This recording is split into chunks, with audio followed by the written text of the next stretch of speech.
All right, guys, welcome to the rest of vectors. We're going to be going through pages 4 and 5 today. So we're going to go ahead and get started. Now, you're going to be using formulas from the last day of notes on vectors.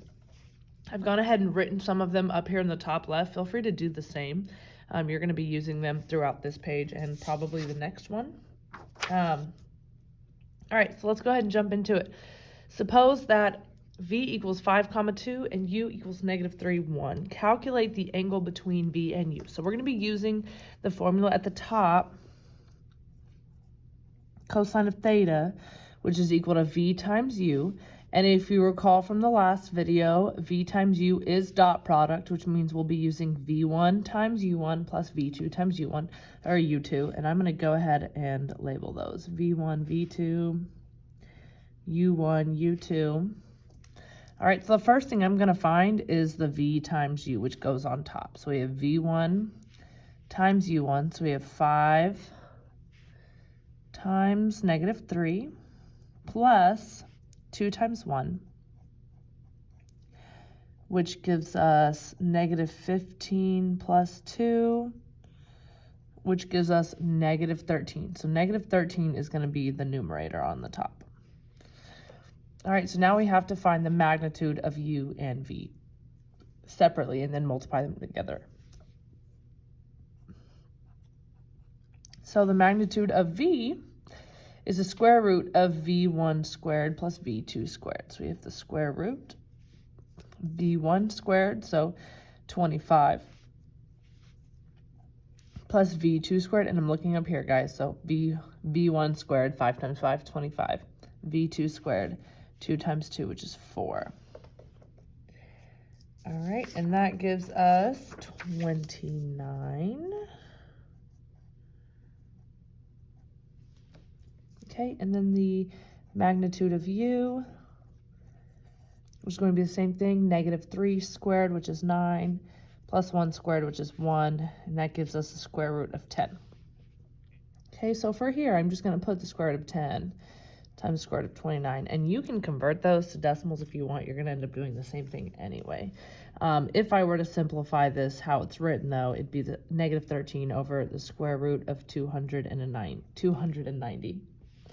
All right, so that means that cosine theta is equal to -13 over the square root of 290. And when you're putting that in the calculator, that means you use the cosine to -1. And in parentheses, you would do -13 over the square root of 290, or whatever decimal you've come up with.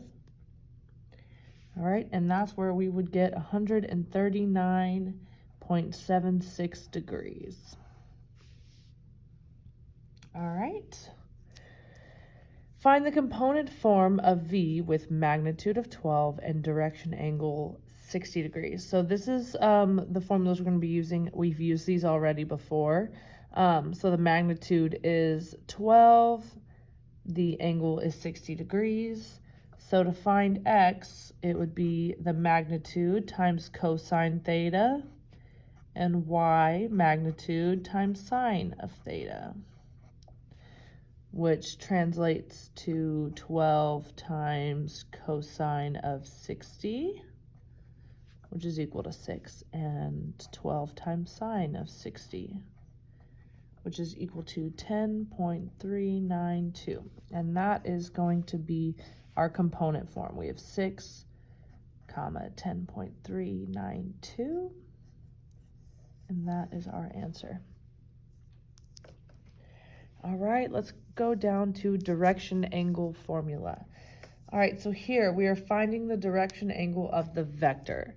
I've gone ahead and written that it was in quadrant 2, but this is just a reminder from the last one. When it's in quadrant 2 or quadrant 3, that means that you are going to add 180 to your degree answer, and I'll show you again why. And then we have quadrant 4. That means we will be adding 360 degrees. All right, so where v equals a comma b, which is what we have here, it's just written in a different form. This is still just -2, 5. Tangent of theta is equal to B over A. And again, we know it's in quadrant 2 because it's -2, 5. So it puts us somewhere up there. So then we have tangent theta is equal to 5 over -2.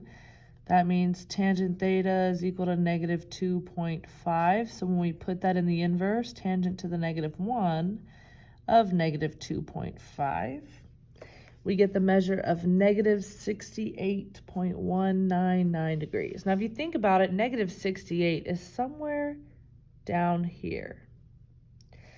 So in order for that to match where our dot is, we've got to add 180. And this is why, as long as you plot the point and then kind of measure out where the degree is, especially if it's quadrant 2 or 3, you'll see why you have to add 180 degrees. I mean, this is why we'll end up putting it back where it's supposed to be.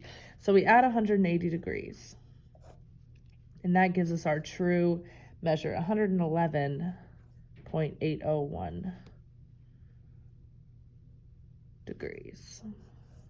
And if you think about it, 111 is going to be somewhere over in that area. Okay, we've got one more here. We've got 4, -7. And that puts us down in quadrant 4. So we're going to end up having to add 360 degrees to it. So we have tangent theta, which is equal to -7. And then tan to the -1 of -7 over 4, which when we put it into the calculator, we get -60.255 degrees. But we're going to go ahead and add 360 degrees to that. And we will get 299.745 degrees. All right, feel free to pause at any time to write anything down. And I'm going to go ahead and switch to the next page. All right, here we have some just additional thoughts on vectors and angles. We're going to kind of do the exact same thing on example 1 and 2. Feel free to pause it if you'd like to try to work these on your own, these 2 examples, and then since they're just as what we did on the last page, and then I'll check them as we go, or you can just do it with me if you'd prefer. All right, so we have -4, -3, which is in quadrant 3.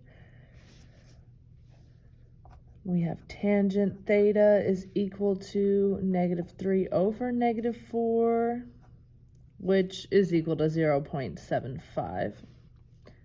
Tangent to the -1 of 0.75. And you can leave it in fraction form or you can put in a decimal form. It really doesn't matter. You'll get the same answer either way. And also make sure that your calculator is in degrees as you are working through these. You'll get 36.870 degrees. Now again, you're seeing that that's not anywhere near our point, and this is why we have to, again, when it's in Q2 or Q3, we add 180 degrees. Quadrant 4, we add 360 degrees. All right, so we get this plus 180 degrees, we get 216.87 degrees. All right, find the direction angle. Let's see, we've got quadrant 4, which means we'll be adding 360 degrees. So tangent theta is equal to -8 over 3. Putting this in the calculator is tangent to the -1 of -8 over 3. Gets us -69.444 degrees. And we add that 360 degrees. Gets us 290.556. All right, down to example 3. 2 forces, one of 35 pounds and the other 50 pounds, act on the same object. The angle between the forces is 30 degrees. So now it doesn't tell me which one, where technically these are located. I'm going to go ahead and put just one force here, the original force at 35. And then since it's about a 30-degree difference, I'll put that one there. And this one is 50. We'll just put a pound sign. 35 pounds, 50 pounds. All right, we have to find the magnitude and direction of the resultant vector. We've done one similar to this already. To find the first one, we have u, which is going to be 35, which is the magnitude, right? We did the magnitude times cosine theta, magnitude times sine theta. If you guys remember these, that's what we're going to be doing here. So we have cosine of 0 degrees, since our first one we've put here on the axis. And then we have 35 sine of 0 degrees, which becomes 35, 0. And then we have v, which is going to be 50 times cosine of 30, and then 50 times sine of 30, which is going to be equal to 43.301, 25. When it's all said and done, you put it in the calculator. All right, so I'm going to add these two. We're combining the forces here. So we get 78.301, 25. All right. So we have to find the direction and the magnitude. So this is our new, I'm just going to label this a V1, V2. So we have to find the magnitude by doing the square root of V1 squared plus V2 squared.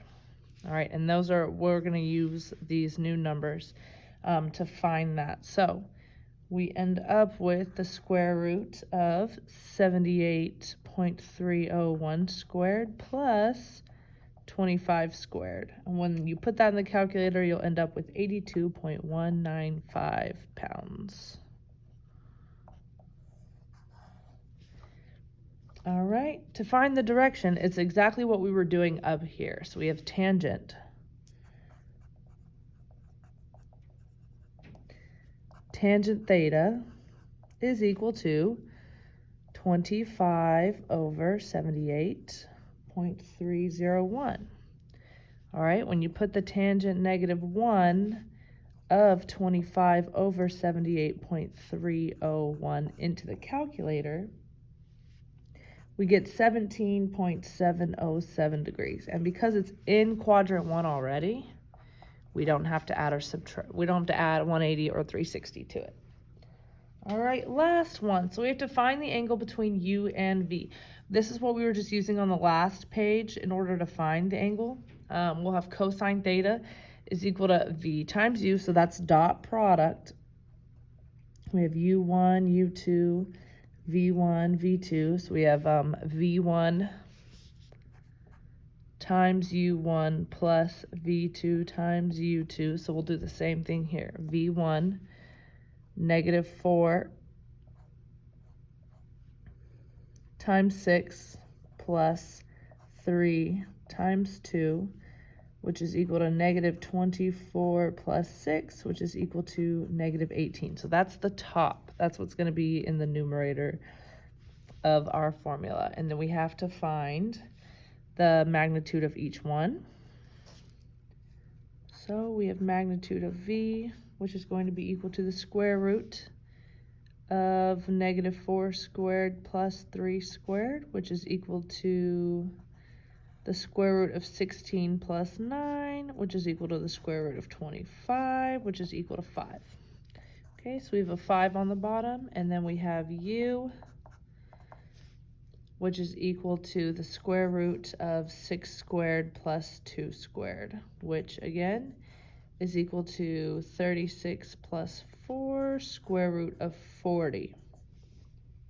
All right, so I'm going to leave that as the square root of 40 for now. So once we put that into the calculator, and you can leave it in fraction form or you can put it as a decimal, it really doesn't matter.